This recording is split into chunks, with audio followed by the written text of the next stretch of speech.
Vedare tinokuchingamidzai zvekare kune chimwe chirongwa pano paZim Facebook Secrets and Confessions. Tadzoka zvekare nemamwe mamessages. Rekedzai tibva tapinda mumamessages edu atadzoka takakubatirai. Message yedu yekutanga yakamira sekudai so: hanzi makadi zvenyu mukoma, ndinokumbirawo kuti muge muchindiposterawo nyaya yanguwo makaviga chitupa changu. Ndauyawo pano ndiine confession yangu iyo yandiinayo. Pari zvino mukoma ndine pamuviri, but murume wangu nyaya dzaava kundiudza manje ndava kunzwa ndichitya. Apa tatova almost 4 months mukoma, murume achingowana mari yekuti anongokwanisa kungobhadhara rent nekutenga chikafu, kuti tinge tichitenga kunyange hembe mukoma.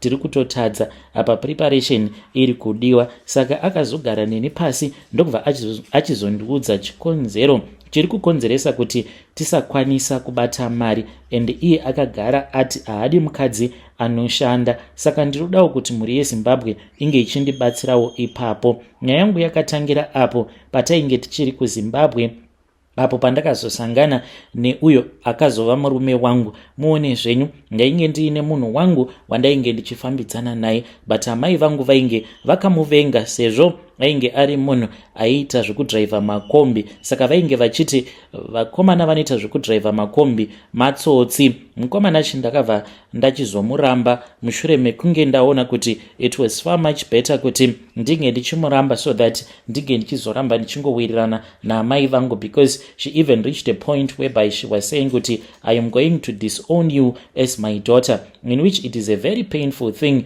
to ever think of your mother disowning you. Saka kunyange zvangu ndainge ndichimuda ndakamuramba. Mushure mekunge ndamuramba, amai vainge vaine umwewo wavainge vachida kuti ndinge ndichidanana naye.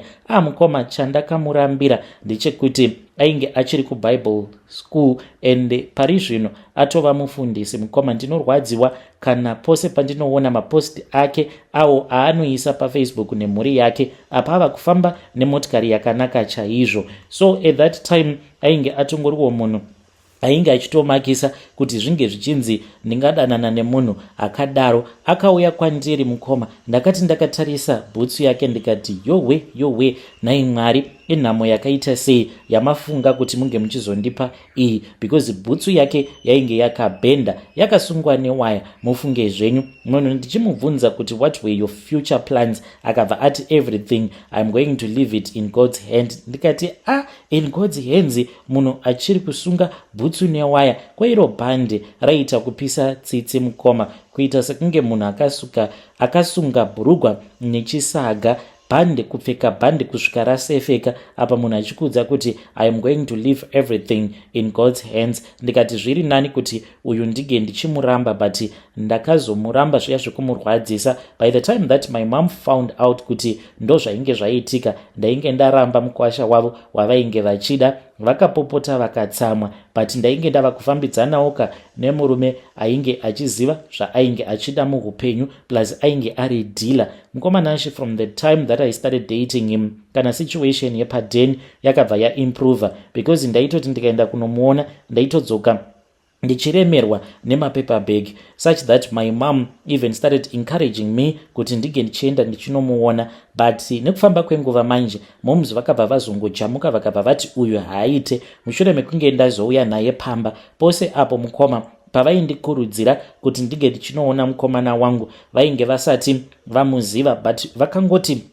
vamuona. Handizivi kuti if my mom is such a spiritual person zvekuti vakabva vangosenza kuti there was something that had gone wrong. Mukoma nashi vakabva vangonditi mushure mekunge ndabva mukumuperekedza achingonosimudza motikari yake, amai vakabva vatodzungudza musoro vakabva vati uyu haaite. Ndikati mama, again here, wese munhu wandinenge ndauya naye ndichiti uyu ndiye wandinoda, munobva mamuti uyu haaite. The reason as to why vainge vachimuramba, it is because semunhu mukuru I think vainge vatozviona kuti munhu anofarira kuita zvemishonga zvekungogara ari mudzin'anga, but I don't know how she got to find out. Until this day amai vangu havatozvizivi mukomana nashi kuti this is what is going on in my life, and chakasunga upenyu hwedu inyaya yekuti murume wangu ane chikwereti kune imwe n'anga iyo yaanoti ndiyo yaainge achishandidzana nayo paainge achiri kuZim nekuzouya kuno kuSouth Africa. Saka murume wangu iye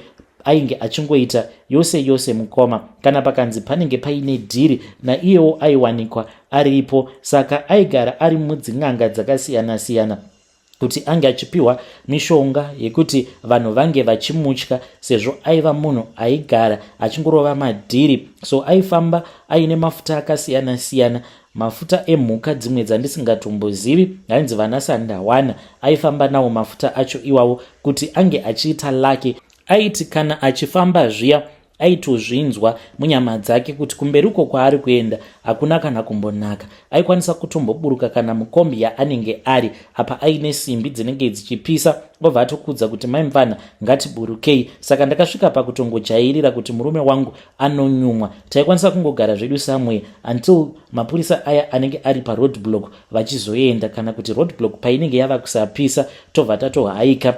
Ende uchizotonodarika unotoona kutoti yazvishuwa munhu uyu anonyumwa, nekuti panoratidza kuti panga pachipisa. So mukomanashi zvinhu zvakamboita sekunge zvainge zviri right. Nemurume wangu takasvikawo pakuvakisa imba muHarare, tikatenga motikari kumusha zvekare nemuno muSouth Africa, but upenyu hwakazotanga kuoma. Ndikangoti kubva zvandakabatira pamuviri. So I used to joke nazvino naamai vanongoti the reason as to why upenyu hwakaoma, it is because une pamuviri. Sometimes dzimwe mimba dzinouya nenhamo, asi mwana yeye achingonozvarwa zvinhu zvinobva zvatosununguka. Mukomanashi ndipo apo pandakaona kuti life zvino yainge yaoma. So ndakazomubvunza kuti asi imi kana makazvitarisa munoti zviri kuitika zviri normal here? Ende ndainge ndava kutofungidzira kuti zvimwe kuda vamwene vangu ndivo vari kukonzeresa apa she is innocent mufunge, vanongonzi vanoroya, but iye akazondibudira pachena. Shuwa munhu angaitira amai vake hutsinye kudaro. Ndava kutomutya murume wangu uyu nekuda kwenyaya dzaakandiudza. So akazogara neni pasi akabva anditi, mudzimai wangu, I know kuti uneka kushungurudzika kauinako uchizvibvunza kuti upenyu huchachinja here, asi kukuudza chokwadi mudzimai wangu, kana tikasaita izvo zvandakanzi nasekuru vandiri kukwereta tinge tichizozviita, upenyu huchatoita bad to worse. Mukomanashi ndo zvandakaudzwa nemurume wangu. Ndakagara naye pasi kudai wanikwe munhu akabva atanga kuyeredza misodzi. Ndopa akazondiudza kuti tisati tatombosangana iye ainge atotanga kudzifambira nyaya dzacho, ainge asingadi kundiudza kuti akaromba, but akazosvika pakungozvitaura kuti zvaunondiona ipo pose paya apo pandaikuti awa mafuta ndesandawana, ndainge ndichikunyepera mudzimai wangu ndikati mafuta acho ambori akabva anditi mafuta awa ndechinhu chacho chandakapiwa, ainge asingatodi kuti chikwambo. Ndikati chikwambo here? Chii chawakaenda ukanopiwa kun'anga? Ndokubva azoburitsa mukomanashi kamwe kabhegi. So kabhegi aka ndaikinge ndisati ndakambosangana nako. Ndikamubvunza kuti iwe kabhegi aka unoreva kuti kanga kachigara mumonaki? Monaki iro riri? Mumonaki mandinogara ndichivhura ndo manga muine bhegi iri. Akabva anditi nekuda kwekuti ndanga ndakakuvhara meso ako saka wanga usingakwanise kuriona bhegi iri. Saka ipapapa pandanga ndichitaura ndanga ndichitotaura nechinhu chandakapiwa nasekuru kuti maso ako ange achizovhurika. So akavhura kabhegi kaya, ndikabva ndaona kuti mukati mainge muine kadhori kainge karimo, kainge kakabatiswa banga uye zvikari kakabayirirwa tsono 3 nemicheka yakasiyana-siyana, but micheka yacho iri midiki-diki yakaita zvekuchekwa yemidzimu yakasiyana-siyana. Akabva anditi pari zvino uyu ndiwo mudzimu wemumusha, ndokusaka kumhuri kwedu kuine machallenges akasiyana-siyana.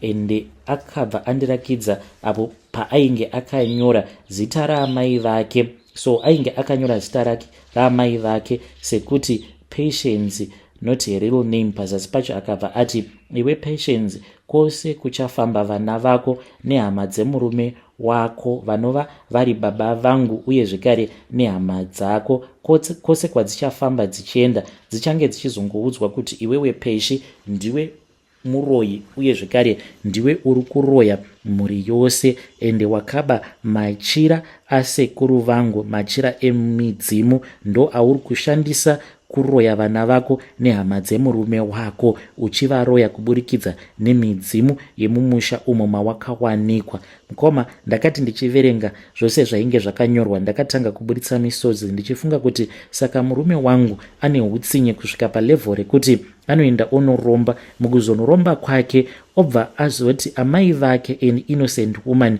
apa waakatourayira murume wavo vanova vari baba vangu. Shuwa vanhu nazvino vanongoti vamwene vangu ndo vakadya vatezvara murume wavo. I just started to imagine the pain that she felt. Ava kundiudza kuti this was necessary paakachekeresa baba vake kuti vanhu vange vachizofungidzira kuti amai vake ndivo muroyi. Hanzi pane drama ravakatoita parufu rwemurume wavo mushure mekunge vagarwa nemweya wacho wechikwambo, izvo zvakazoita kuti vanhu vange vachingofungidzira kuti ichokwadi amai vake ndivo vakaromba. Izvo havana kana chavanoziva. Mukoma akandirakidza bepa iro raakasainirana nen'anga nezuva uye zvekare negore racho raakazviita. Mushure mekunge andirakidza izvozvo akabva anditi saka chinhu ichi chinorarama neropa, but akabva azonditi akapiwa option nen'anga yacho iyoyo yakamurombesa kuti mukunoromba kwake anofanira kuti ange achingoshandisa munhu umwe chete. Mushure mekunge ashandisa munhu umwe chete, then ndipo apo paanobva achizotsvaka mukadzi wekuroora, in which that was when we got married and I came into the picture. Zvino kana ndazova nevana aifanira kuti ange achizosarudza mwana uyo waanenge achida kuzourayisa, but mwana uyu anofanira kuti ange achizourawa ichiri nhumbu, haafaniri kuti ange achizvarwa. Ndipo apo paakazonditi iyo nhumbu iyi yawakatakura mudzimai wangu haisi kufanira kuti inge ichizvarwa, nekuda kwekuti kudhara ndakagara ndatoita mhiko dzacho ndikati kana ndava kuda ndipo pandichazosarudza kuti iyi nhumbu haifaniri kuti inge ichizvarwa. Achidaro Mukoma ainge akabata dumbu rangu ndokubva atanga kuyeredza misodzi. Ndikati zvino kana woyeredza misodzi ini wacho unotarisira kuti ndige ndichiita sei? Ndakati zvimwe kuda munhu ainge achitamba, asi kusvika pari zvino munhu ari kugara achingondiudza kuti ndo zviri kufanira kuti zvinge zvichiitika. Hanzi kana ndikangobvuma chete tinototanga kutoita mari, asi mukuzonoita kwatichaita mari tiri kufanira kuti tinge tichidzokera kumusha. Kana tadzokera kumusha tichatanga tasvika kumba kwavo, so that kana nhumbu iyi paichazobva tava kumba kwedu vanhu vange vachizongoti vamwene vangu ndivo vakandiroya. But I feel so much pain for this innocent lady, and at the same time Mukoma, mumba hamuna kana chekubata, tiri kungoswera takangotarisana kudai nemurume wangu. Iye ari kuti kana ukasunungura mwoyo wako zvinhu zvedu zvinobva zvatotanga kutoflowa, kutoendeka chaiko. Mukoma nashi ndinokumbirawo kuti munge muchindiposterawo nyaya yangu makavigawo chitupa changu. I need advice kubva kumhuri yeZimbabwe. Please assist me. What else can I do? Nhamo hainakidzi kane Mukoma. Apa ndiri kufunga futi kuti kungoenda kwatichaita kuZimbabwe zvinoreva kuti ndiri kutonosiya mwana wangu ikoko, ndiri kunosiya mwana uyu kumba kwen'anga, nekuti tichazodarika neko kumba kwen'anga tisati tazosvika kumba kwevabereki vangu. Please advise me before I make any decision. Ndichange ndichizotevererawo ndiri mucomment section.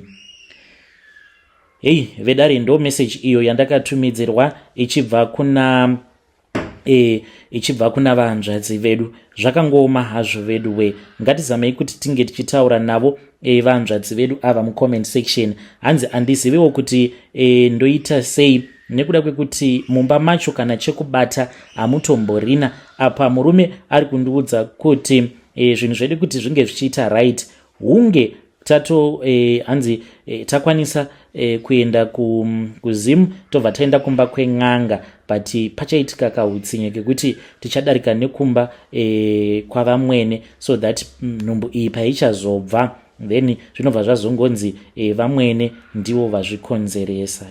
It is so sad. Asi ngatizame kuti tinge tichitaura navo mucomment section. Regedzai tibva taenda panyedu inotevera. Nyedu inotevera yakamira sekudai so. Hanzi makadi zvenyu Mukoma, ndinokumbirawo kuti munge muchindiposterawo nyaya yangu makaviga chitupa changu. Ndauyawo pano ndiine secret iyo yandiinayo, uye zvekare ndiri kudawo advice kubva kumhuri yeZimbabwe. Mukomanashi iniwo ndiri kushanda samaid, saka murungu uyo wandiri kushandira iye akabva mukurambana nemudzimai wake. So I thought kuti I was going to lose my job because vainge vongonetsana each and every time. So ndakazomubvunza manje akabva anditi I will see what I can do. Mukomanashi ndipo apo paakazoti kwandiri I need to continue working. Mushure mekunge achizotanga kugara ega akabva ati ainge achida kuti ndinge ndichizoshanda stay in maid, in which murume wangu akamboramba. Nyaya yavapo mukomanashi ndeyekuti murungu uyu ava kurara neni. Zuva rekutanga akandikumbira ndikaramba, zuva rechinumber 2 akarara neni by force, but akabva azondipa mari. Saka iye ari kuti anondida nekuda kwekuti akarwadziswa nemukadzi wake, ava kufunga kuti zviri nani kuti ange achiroora zvake mukadzi werudzi rwechitema. Nhai zvinoitawo here? So I have since spoken with my cousin sister. My cousin sister akabva ati kwandiri, vamwe zvenyu inga 1 dai kwanga kuri kunze ndini handaimboramba ini. Ndikati ko ndoita sei manje nabangukuru vako? Then akabva ati bangukuru vekudii? Bangukuru vei vane chii chavainacho zvekuti munoswera muchiti pwamukuru muchidya nhoko dzezvironda? So ndodanana naye here murungu uyu, because tatogara zvedu tava kutorara tose. Saka ari kuti zvakangofanana. Ndinokumbirawo kuti mhuri yeZimbabwe kana mateererawo nyaya yangu ndibatsireiwo before you judge me. Ndichange ndichizotevererawo ndiri mucomment section. Hey vedare, ndo message iyo yandakatumidzirwa ichibva kuna vanzvadzi vedu. Zvakangoma hazvo vedu we, hanzi unoswera uchingoti pwamukuru uchidya nhoko dzezvironda. Zvakangoma hazvo vedu we. Ngatizame kuti tinge tichitaura navo vanzvadzi vedu ava mucomment section.